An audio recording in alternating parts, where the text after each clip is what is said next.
Hoje de manhã nós queremos dar início a esse encargo. O tema desta conferência de casais é levando o meu casamento para o próximo nível. Existe hoje um conceito na gestão Next Level, chamado Next Level, próximo nível. Isso se aplica a todos os aspectos da nossa vida, na nossa vida profissional, na nossa vida particular, na vida da igreja e também quero aplicar dessa vez na nossa vida matrimonial. O grande inimigo de nós irmos para o próximo nível é a zona de conforto. Comfort zone em inglês, zona de conforto. A gente está acostumado, a gente entra numa rotina e a gente não avança mais. Não avança mais. Isso afeta a nossa vida espiritual, afeta a liderança da igreja e afeta a nossa vida matrimonial. Existem muitas separações hoje, isso é preocupante, não só entre os incrédulos, mas no meio evangélico existem muitas e muitas separações e para o nosso espanto e também é alarmante o número de separações que hoje existe na vida da igreja. Em qualquer lugar que a gente vai, nós vemos ameaças ou possibilidades de separação. Mesmo entre irmãos que servem, irmãos que cooperam, muitas vezes o casamento aparentemente está bem, mas por detrás já existe conversa sobre separação. Então, essa é a tendência da época, é a propagação do mistério da iniquidade, das ideologias que existem hoje, espalhada através da mídia, espalhada através do entretenimento, Hollywood, as novelas da Globo, etc, etc. Jogam esses conceitos na cabeça nossa, aqueles que assistem muita televisão, e nós somos influenciáveis. Por mais forte que você seja, o nosso subconsciente age, e contra o subconsciente não existe muita coisa que possa fazer. Tá? Leva talvez meia geração, mas no final a gente se entrega, sem querer. É que nem, por exemplo, a queda da cortina de ferro. Era uma cortina de ferro, e a China tinha a cortina do bambu. Ambas as cortinas caíram. Por quê? Apesar de na China a ideologia ainda ser comunista, o regime ser ainda totalitário, mas na Europa Oriental o regime já é meio democrata. Então isso já estabelece as previsões, as profecias do anticristo. Metade ferro, metade barro. Os 10 dedos dos pés da grande imagem de Daniel 2.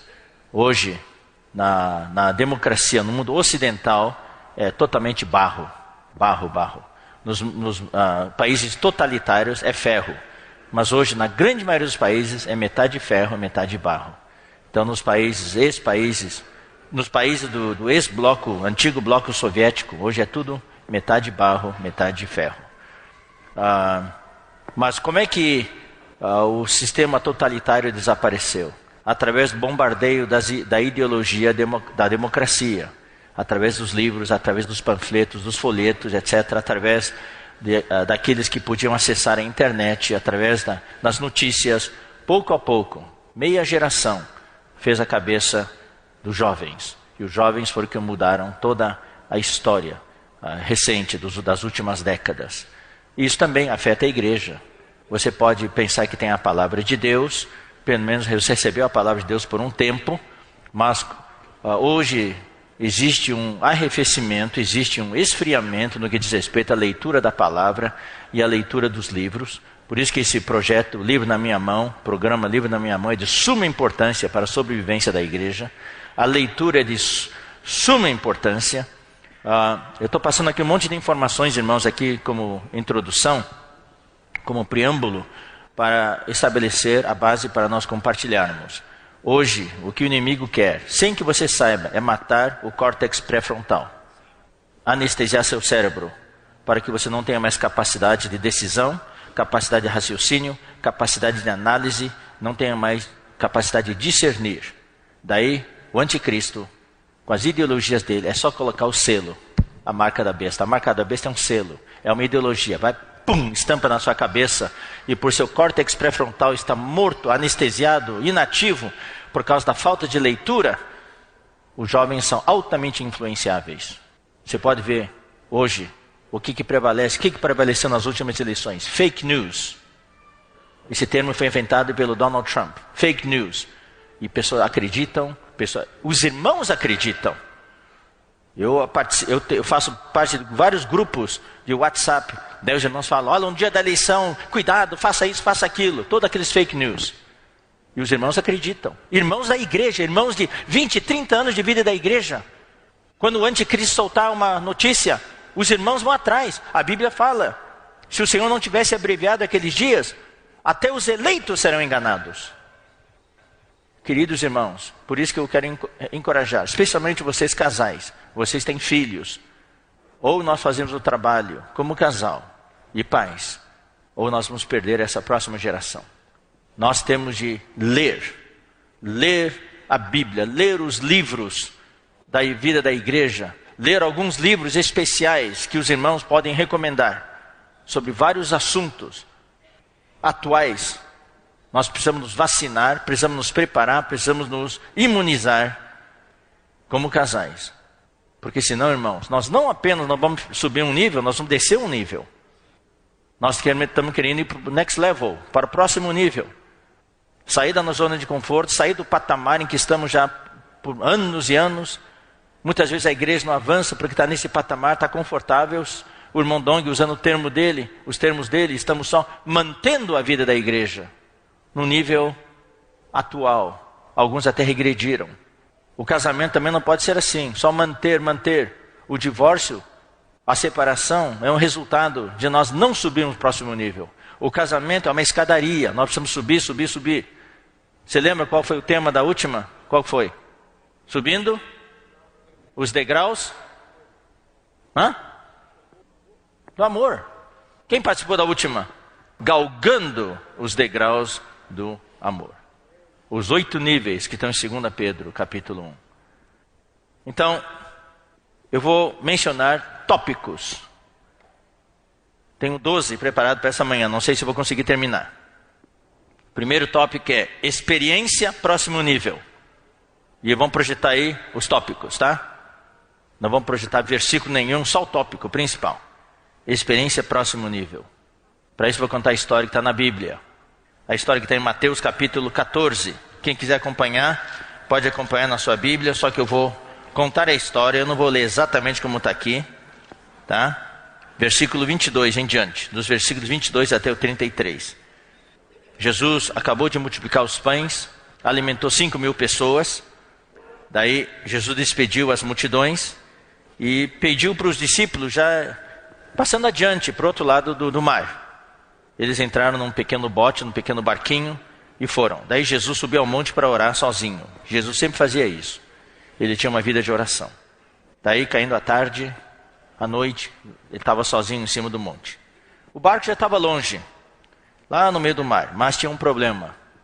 Aqui no versículo 24 fala, o barco estava açoitado, sendo açoitado pelas ondas, porque o vento era contrário. Eu quero dizer uma coisa, queridos irmãos, eu não vou mentir para vocês, não vou passar ilusões para vocês, dizendo, irmãos, a partir de agora o seu casamento vai ser uma bonança, vai ser mar tranquilo, vai ser em dia ensolarado. Eu vou dizer para vocês, vou profetizar, vai ter muitas ondas açoitando o seu casamento. Os ventos sempre vão ser contrários. Não se iludam de que na igreja, com o Senhor, você vai ter vento favorável.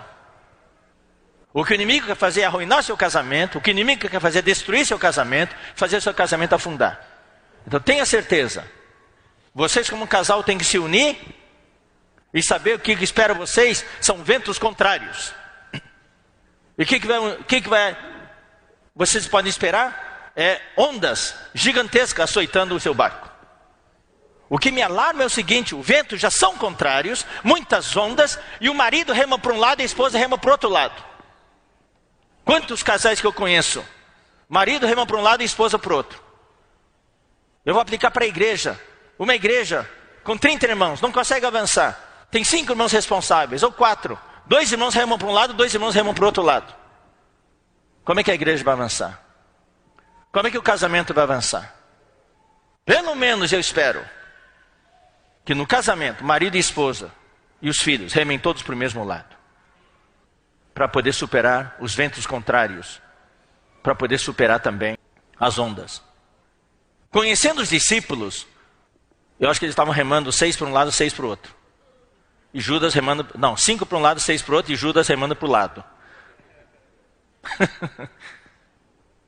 Mas daí, não saíram do lugar. Daí Jesus, olhando lá de cima do monte, viu a dificuldade deles. Jesus está olhando para o seu barco. Jesus está olhando para o seu casamento. Tenha certeza, Jesus não está olhando para o outro lado. Ele está orando lá no monte, mas está olhando para vocês. Daí quando viu que vocês estão tendo dificuldade, tenha certeza de uma coisa: Jesus vai descer do monte e vai em direção ao seu barco. Esta conferência é Jesus vindo em direção ao nosso barco. Mas daí, Jesus teve a prerrogativa de ir como ele quisesse. Ele podia ir nadando, ele podia pegar outro barquinho, mas ele decidiu, eu acho que vou andando. Daí ele andou sobre o mar. E quando chegou perto, os discípulos gritaram: é um fantasma! Ou eles acharam que tinha morrido, tinham partido para o mundo espiritual. O problema, irmãos, é o seguinte: vocês são da igreja, vocês estão na vida da igreja há muito tempo, até servem o Senhor, mas nem marido nem esposa reconhecem Jesus quando ele se aproxima. Pensa que é um fantasma. Isso mostra o grau de intimidade que o casal tem com respeito às coisas de Deus. Estão servindo juntos, talvez não oram juntos, não têm intimidade espiritual, não conseguem reconhecer o Senhor.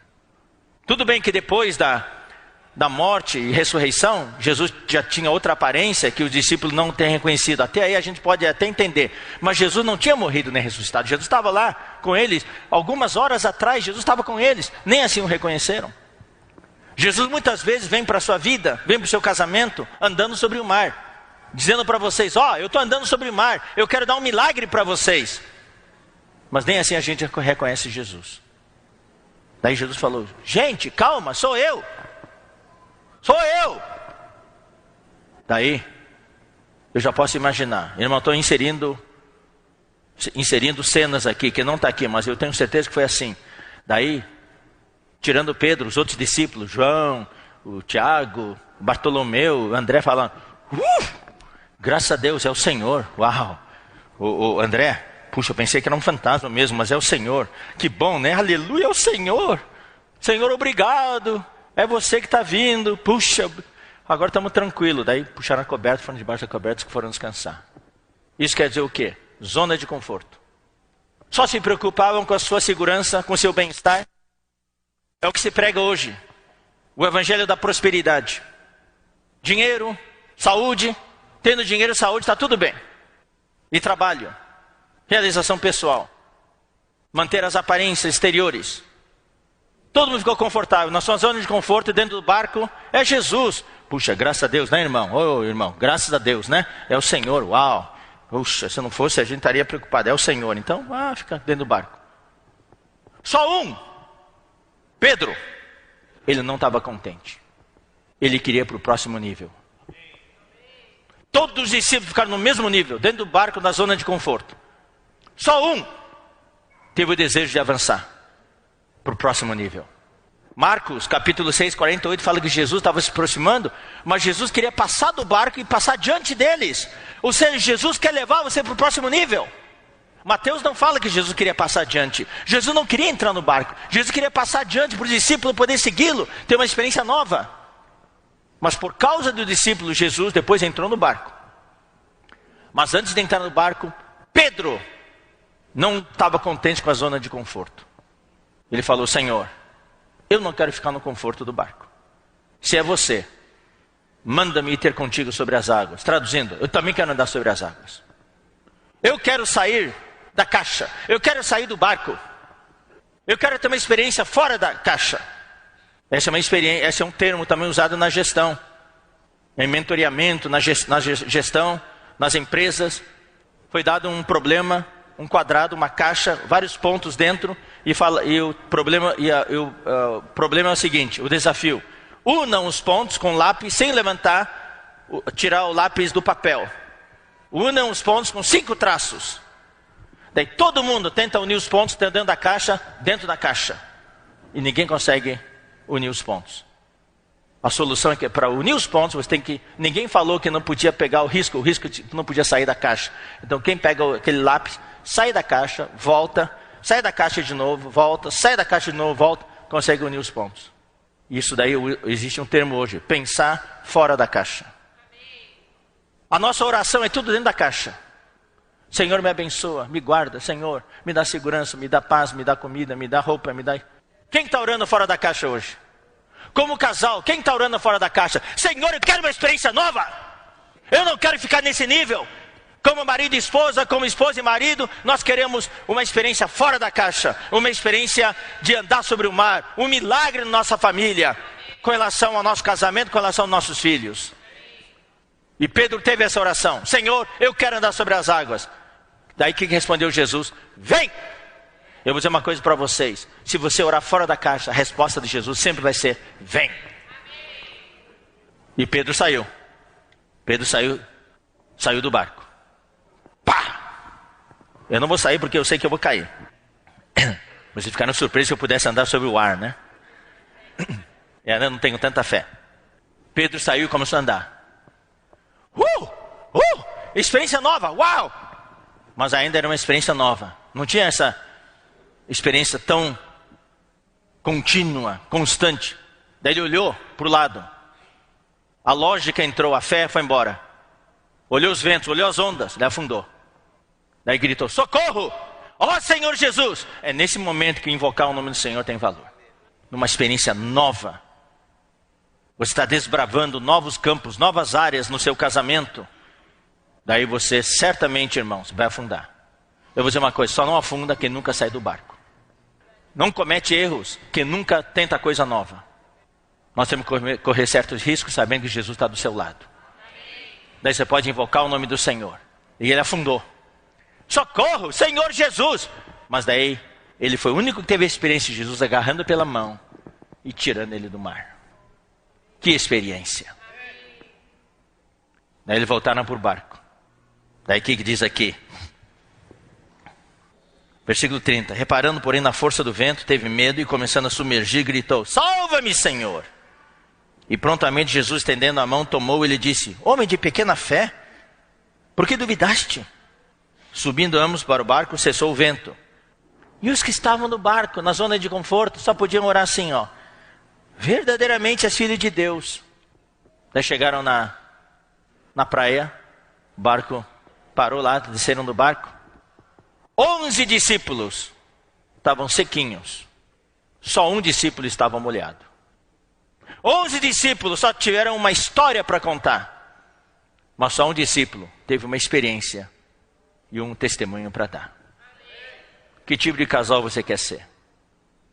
Um casal que só conta a história dos outros? Ou um casal que tem uma experiência pessoal com o Senhor? Que tem um testemunho para dar? Você quer ser um casal seco ou um casal molhado? Que mesmo tenha afundado, mas você experimentou Jesus estendendo a mão e tirando vocês da água. Sair da zona de conforto. Existe em Efésios 3:20 uma oração. Um versículo que nos encoraja a orar fora da caixa. Ali fala, porque Deus é poderoso para fazer infinitamente. Não é fazer um pouquinho mais. Agora, o que é o infinitamente? Sei lá. É um 8 deitado, não sei até onde vai, mas a Bíblia fala infinitamente mais do que tudo quanto pedimos ou pensamos. Então, para ter um casamento, para levar o seu casamento para o próximo nível, eu quero encorajar nesse primeiro ponto, a que vocês comecem a orar fora da caixa. Comecem a pedir fora da caixa e comecem a pensar fora da caixa. Especialmente para os que estão casados já faz muito tempo. E para os que estão casados pouco tempo, já comecem bem um casamento. Eu não quero saber como é que está o seu casamento agora, tudo. Eu só sei de uma coisa. O milagre vai acontecer. E pode acontecer. É só você sair do barco. Dá um medinho. Dá um medo, dá um frio na barriga. Mas se você sair do barco, o milagre vai acontecer. Nós precisamos subir um nível no nosso casamento. Porque eu sei, ouço muitas reclamações. Ah, meu casamento assim, meu casamento assado. Todo lugar que a gente vai, nós temos comunhões. Os irmãos dos casais nos procuram. Então é melhor não reclamar, melhor orar fora da caixa. O milagre vai acontecer. Segundo ponto, olhar para frente. Para você ter um casamento no próximo nível, tem que olhar para frente. Então os versículos são Filipenses, capítulo 3, versículos 12 a 16. Não que eu o tenha já recebido, ou tenha já obtido a perfeição. Nós sabemos que o nosso casamento não está na perfeição ainda. Mas prossigo para conquistar aquilo para o que também fui conquistado por Cristo Jesus. Paulo fala aqui da sua pessoa individualmente. Eu aplico esse versículo para o casamento. Deus pôs você e sua esposa juntos. Deus pôs você e seu marido juntos. Porque Ele conquistou vocês dois para um propósito. Agora sempre pode haver uma desculpa. Ah, nós nos casamos debaixo de tais circunstâncias. Foi nessa circunstância, aquela circunstância. Cada cultura tem uma circunstância. Nos países árabes, o casamento é arranjado. Na China, o casamento é arranjado. Eu vi meus pais, desde pequeno, contando histórias. A maioria dos meus tios, todos os casamentos foram arranjados. Você acredita que no casamento arranjado pode haver o amor? Pessoas já dizem que não. Aí que está. Deus pode mudar a situação. Na estabilidade familiar, não existe nenhum país como a China. Casamento estável, como na China. E a grande maioria dos casamentos arranjados. É por causa da cultura. Hoje não. Hoje a China daí mudou. Influência da cultura ocidental. Mas também o número de divórcios aumentou drasticamente. Na China não havia separação. Eu não estou defendendo casamento arranjado ou não casamento arranjado. Eu estou dizendo, não importa a origem do seu casamento. Tem gente que vai procurar gente para aconselhamento matrimonial. O amor acabou. Eu disse, acabou mesmo? Acabou mesmo? Morreu. Não tem mais nenhum sentimento. Ah, não, ainda tem. Eu falei, se tem um sentimento do tamanho de uma folhinha, do tamanho de um grão de arroz, o casamento pode voltar. O amor pode voltar. O amor pode brotar. É que o que acontece, eu dou essa ilustração, porque eu tive uma experiência com meus pais, eu aprendo muitas coisas, aprendi muitas coisas com meus pais, vendo a situação, eu aplico. Uma vez lá na fazenda do meu pai, lá no Rio Grande do Sul, o encarregado passou herbicida em vez de inseticida para matar lagarta. Daí se enganou, colocou herbicida e pulverizou a soja e matou a soja, dessecou todas as folhas. Aí, apavorado, ele foi lá procurar meu pai entrou na fazenda, olhou lá, a fazenda não era muito grande e a área afetada foi enorme. Meu pai, o coração simplesmente se derreteu. Daí ele chamou um engenheiro agrônomo, perguntou para ele para dar a opinião dele. Se devia passar grade, arar a terra de novo e replantar, ou fazer o quê? Daí o agrônomo se ajoelhou e examinou a planta e falou, Senhor Samuel, você crê em Deus? Meu pai falou, claro, eu sou cristão. Ele falou assim, então, ore a Deus, reze a seu Deus para chover. Porque se chover, ainda tem esperança de que essa soja volte a brotar e frutificar. Meu pai falou, como está sequinho? Eu falei, se ajoelha aí, seu Samuel. Se ajoelhou, olharam, bem na ponta de cada pé de soja, havia uma folhinha verde, tamanho de um grão de arroz, que não foi afetado por causa de um fenômeno dos líquidos chamado tensão superficial. Quando pulverizou, então a folha grande, daí existe adesão do líquido, daí absorve. Mas naquela folhinha tão pequena, aquele líquido não aderiu. Você vê, às vezes, né, nas plantas de manhã, você vê tem umas gotículas que não molha. Você faz assim, a gotícula escorre. Você também vê insetos andando sobre água, né? Por quê? Porque não afunda, por causa da tensão superficial. Existem nos líquidos dois fenômenos, tensão superficial e capilaridade. Eu estudei física. Eu não colei, eu estudei. Aquela folha não foi afetada. Não era sistêmico, era por contato. Daí meu pai foi para casa, nos avisou, todos nós oramos. E choveu. Choveu 2 dias. Passado algumas semanas, todas as folhas brotaram. E deu para colher ainda. Então o que existe no casamento é o seguinte, queridos irmãos. O casal vive do passado, desenterrando as mágoas do passado, os problemas do passado, reclamando disso e aquilo, e fica arrancando folhas um do outro. Quando recém se casam, ou estão namorando, daí vem uma folha ali com lagarta. Ô querido, para, deixa eu tirar essa lagarta aqui. Ó. Daí a esposa vê no marido uma folha cheia de poeira. Peraí. Pega um borrifador, borrifa e limpa a poeira. Depois de vários anos de casado, vê uma folha com lagarta. Espera aí, arranca. Daí o marido vê a folha com poeira. Chega lá, arranca também. E depois de vários anos de casado, não sobra folha nenhuma. Arrancou tudo. Briga, arrancando as folhas. Depois reclama que o casamento não tem mais folha. Claro, arrancou tudo. Daí quando eu dou o meu aconselhamento, eu pergunto, você ainda ama a sua esposa? Deixa eu ver. Quando fala assim, deixa eu ver, acabou. E eu deixo perguntar para ele, você ama seu marido ainda? Amo! Opa, aí tem esperança. Daí se tem ainda uma folhinha de amor, tamanho de um grão de arroz, o casamento vai brotar de novo. É só não arrancar essa folhinha, tem que regar. Então, queridos irmãos, tem que saber que o casal foi conquistado por um propósito. Deus colocou vocês dois juntos. Eu não quero saber, Deus é soberano nas suas decisões. Vocês estão juntos hoje, Deus tem um propósito para vocês.